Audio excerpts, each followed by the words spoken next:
Just finishing off a little bit of work at the moment. It's a lovely day, isn't it?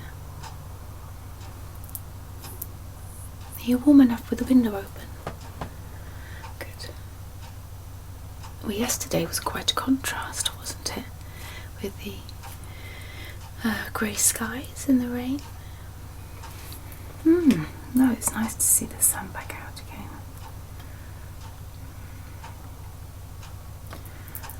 Just apply to this here.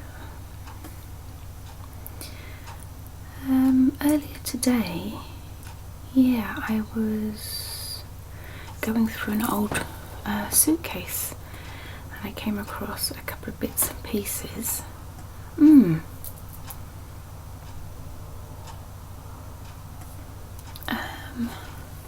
Put them to one side because I thought it'd be nice to share it with you.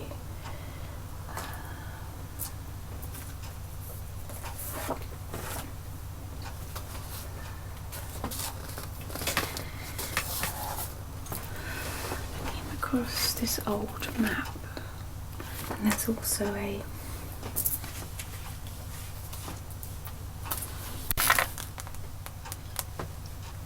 fairy jigsaw book.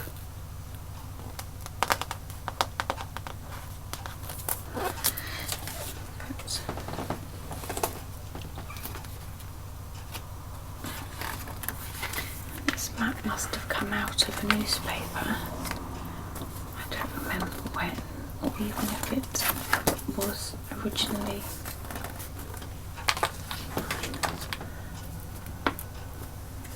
I think it may have been my parents.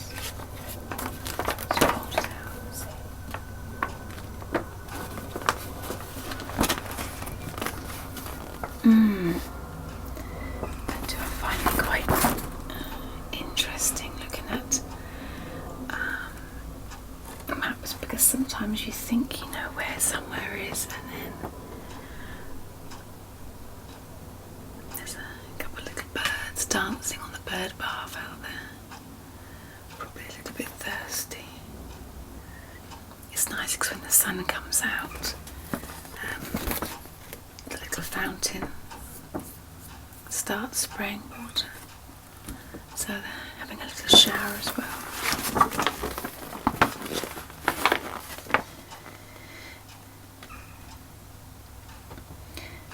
Are you going to do any travelling soon? Yeah, by all means have a look at this.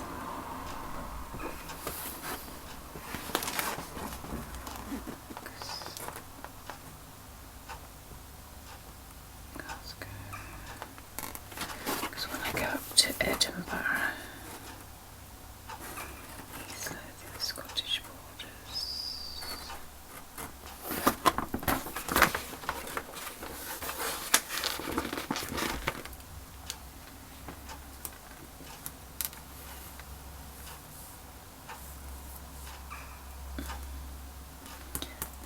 It's always not quite where I think it's going to be, but there it is, Just as you go up from the Scottish borders into Edinburgh, and then Fife, and then further up.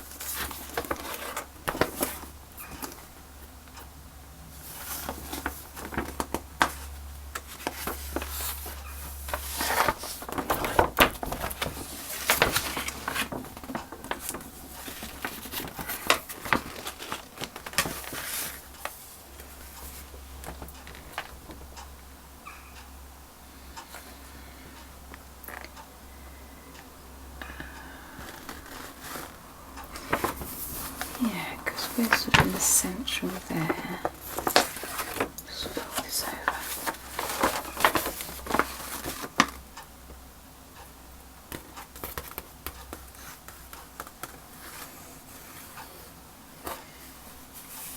So, what was I thinking of the other day? Oh, that's at the Yorkshire Dales. So that's it. So if you carry on. Yeah, again, it's a bit further than I've got it in my mind. But yeah, the Lake District is after it. So you've got the Lake District and then Yorkshire Dales, the National Park, and then you've got over to the left hand side you've got Lancashire. Can you hear that bird? Is that a pigeon? I don't know.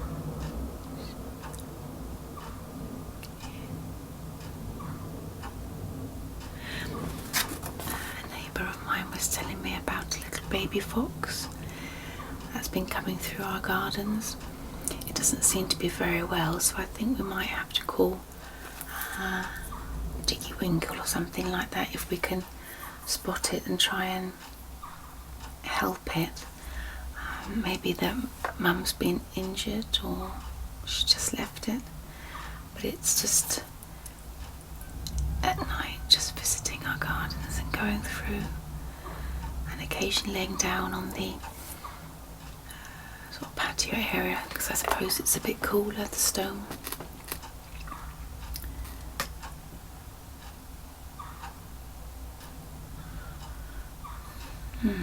So yeah, so you've got Yorkshire there, Lake District there, and then you go down, you've got the Blackpool. I don't know why I always think Blackpool's somewhere else. Blackpool is up there, and then Liverpool,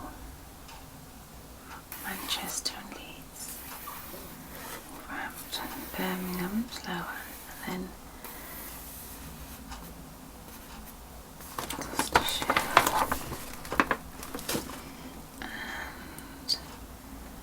Swindon is across that way, and then obviously head down towards Devon, and then Surrey and Guildford is that way, with Suffolk and Essex being over that way, and Cambridgeshire, Leicestershire, so where Peterborough, Loughborough, so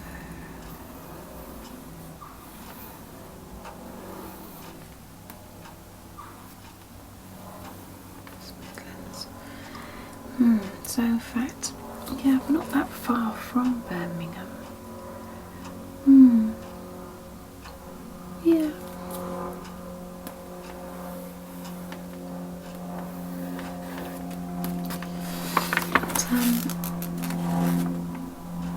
But, it's a nice old map. It's just nice to just remind ourselves where all these lovely places are.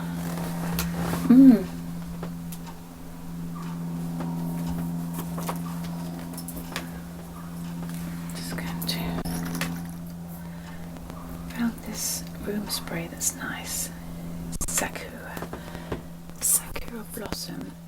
The top notes of pear, apple, peach and bergamot mixed with rose, orange blossom and lily, complemented by base notes of amber, vanilla and cedar. And it's absolutely lovely. What do you think? I'll give it a little spray.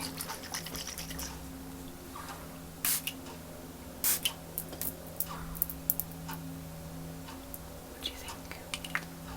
It's nice. It is lovely.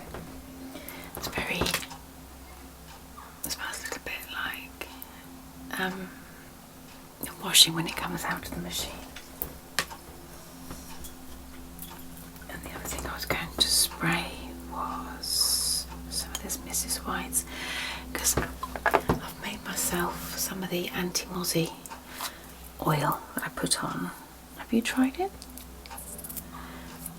Yeah, that's the one with the essential oils. Sometimes lavender or lemon,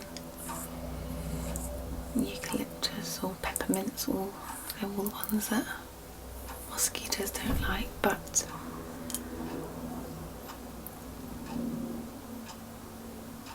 I like to pick up a bottle of this. Sometimes I put it in the fridge. Mrs. White's Unstung Hero, a natural spray for anti-mosquito eau de cologne. Would you like some? Yeah, of course, I'll put it that way.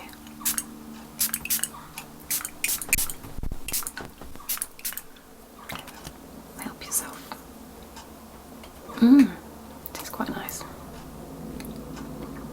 too strong.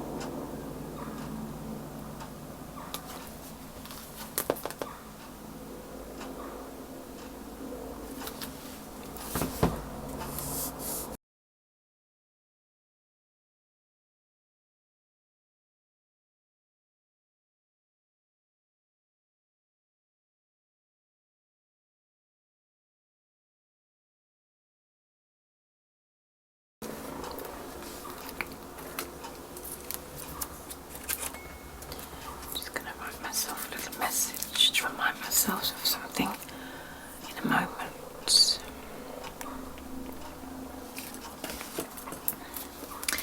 Yeah, so this was the other thing I came across, but in fact there was a couple of these in there.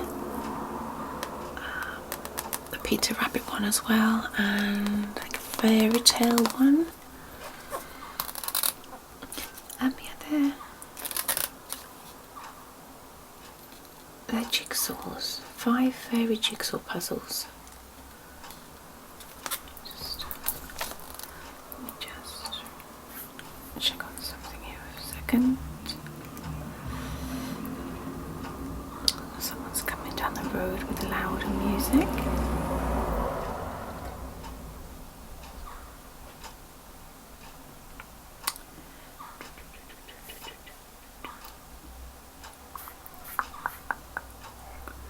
Can you still hear that noisy bird?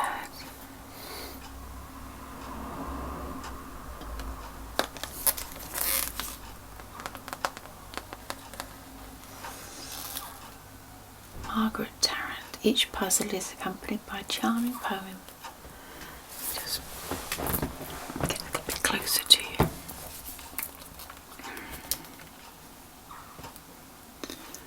Can you see that okay? All this is a puzzle. I'm surprised I haven't done them. Looking glass fairies. 1. I'd like to be a fairy. That's 2. It's a nice one, isn't it? I like that one.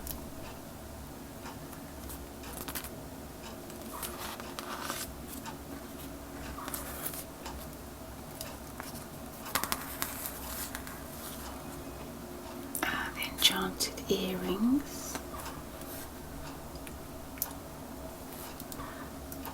Ladies' smocks.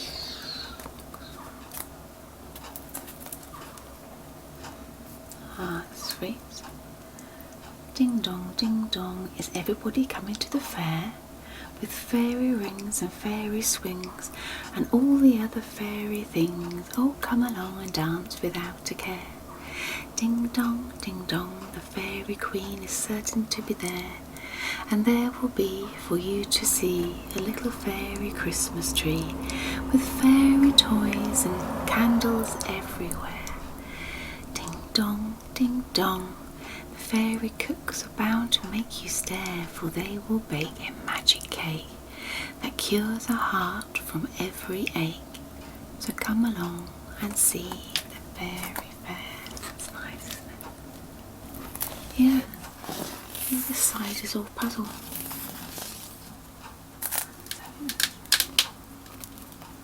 Sunshine fairies. So if you like, I'll leave that out for you. And if you want to do any of the jigsaws, help yourself.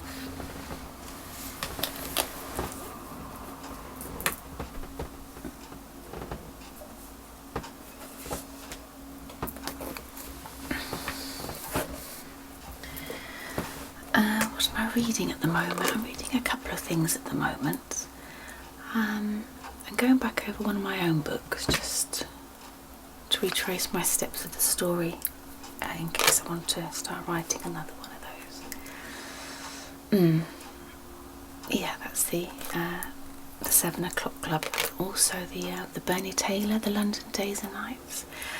But I am also listening to an audio book from Olivia Newton-John, Don't Stop Believing,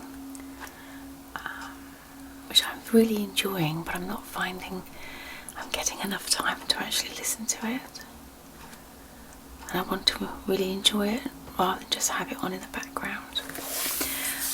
But what I have revisited, and this is something perhaps I've shown you before, it's the Cottage Fairy Companion.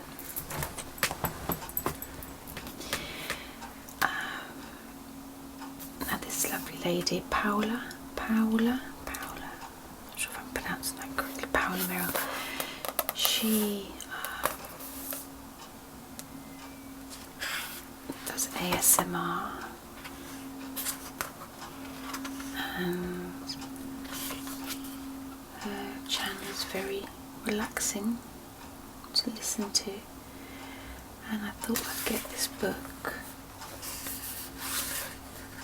It says, "To all who have supported me on this journey, online and in person, thank you, and for the valley I call home where it all began." There she is.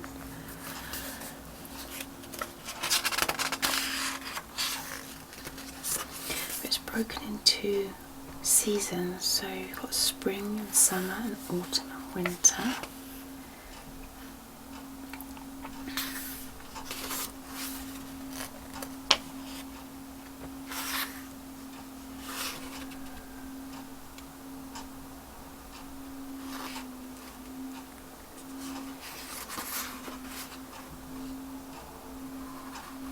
She says, "I came to the valley in June." Are you okay for me to read you a little bit?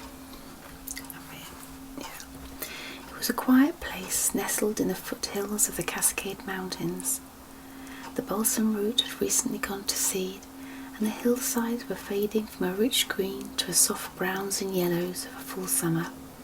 I'd come to know the seasons quite well over the next several years. Much of it would be a thorough study conducted through the bedroom window of my cottage, where I would sit at my desk and work nearly every day. As I painted or wrote, my eyes regularly checked the view, seeking the curious little moments that revealed some intimate detail about the ever-changing landscape." This is a bit like what I do through this window. "From that window, I would see my first moose cow leading her trembling newborn to the lakeside, a half-mile's trek down the road. 6 months later, the frigid clear skies on a winter's night dappled the brightest clusters of stars I had ever seen. Yet the most rewarding moment by far would be spying a diminutive bluebell growing by my garden fence, peep through the chilled ground, a harbinger of spring when my world seemed so still and unrelentingly cold. My cottage and I share an intimacy likened to that of two old friends, though we haven't known each other for that long.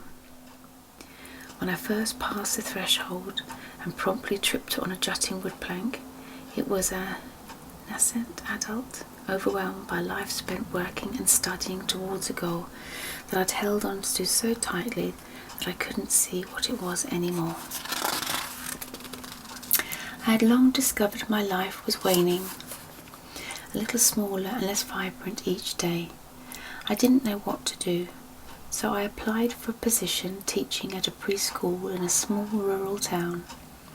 I hoped the increase in salary and vicinity to my family would give me the strength to make progress in a life that seemed so incredibly mundane that it had permitted something deep within me absolutely uninterested in the world.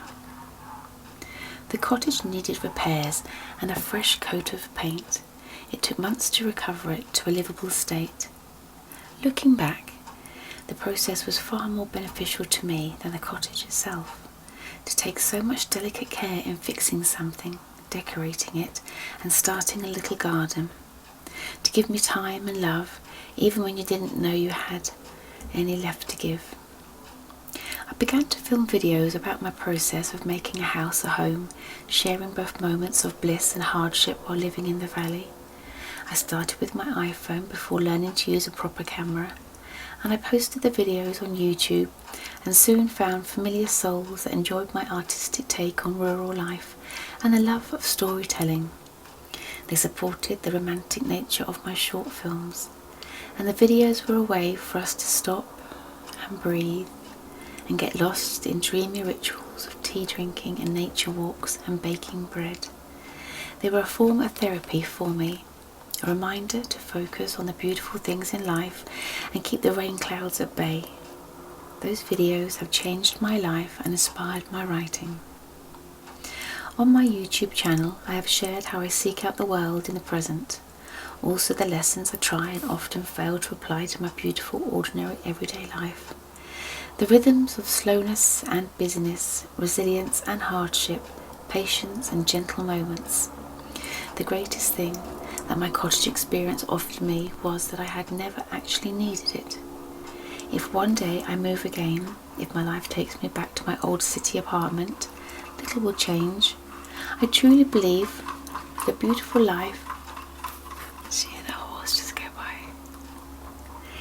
I truly believe that a beautiful life can only be cultivated through time and effort. It isn't so much dependent on where you live, but how. The hardest lesson I have ever learned is that happiness isn't a location.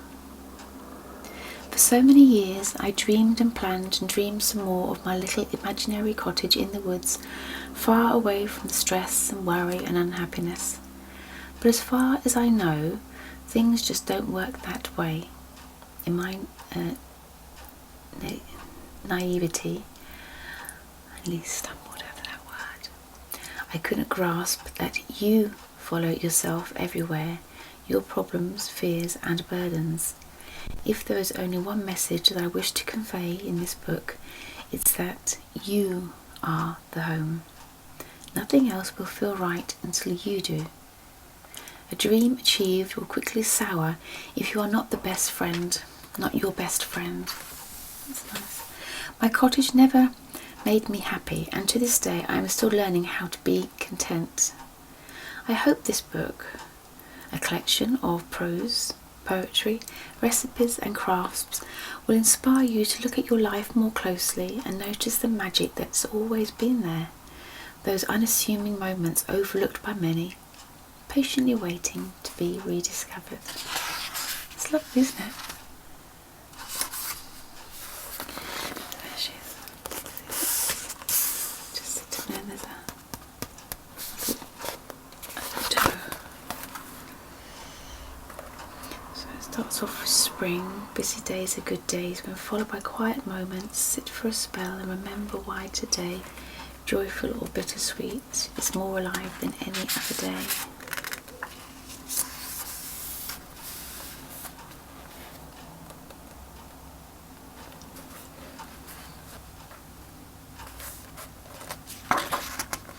What's nice about some of these chapters is at the end she pops in some questions to consider while you're meditating or growing flowers.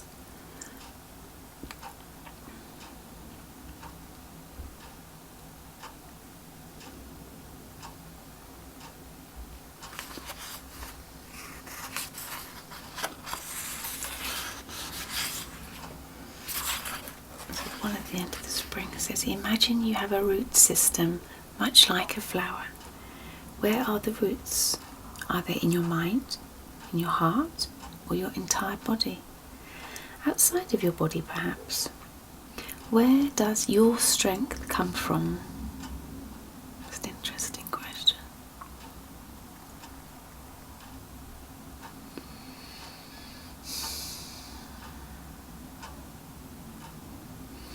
What are your sources of nourishment?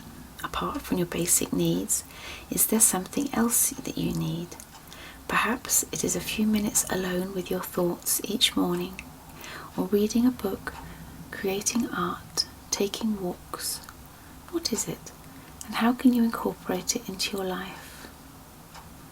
Another interesting question.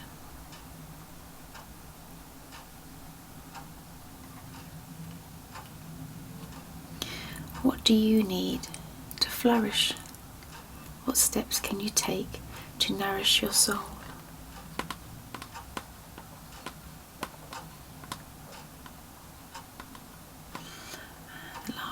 the 4 questions. What other types of cycles can you notice within your life? What can the trends you see within your relationships, friendships, body, and emotions tell you about yourself? What wisdom can you take from them?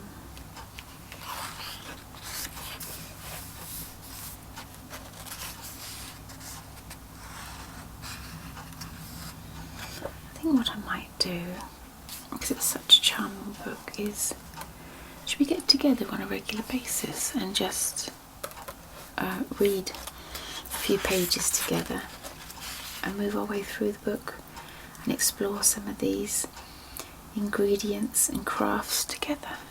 It'd be nice.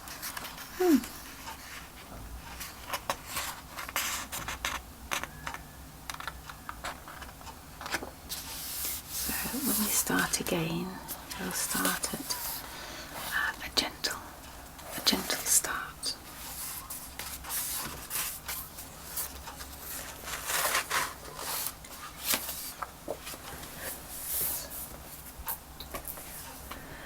Right, I need to press on with some work a little bit, but you're very welcome to stay as long as you want. Are you comfortable?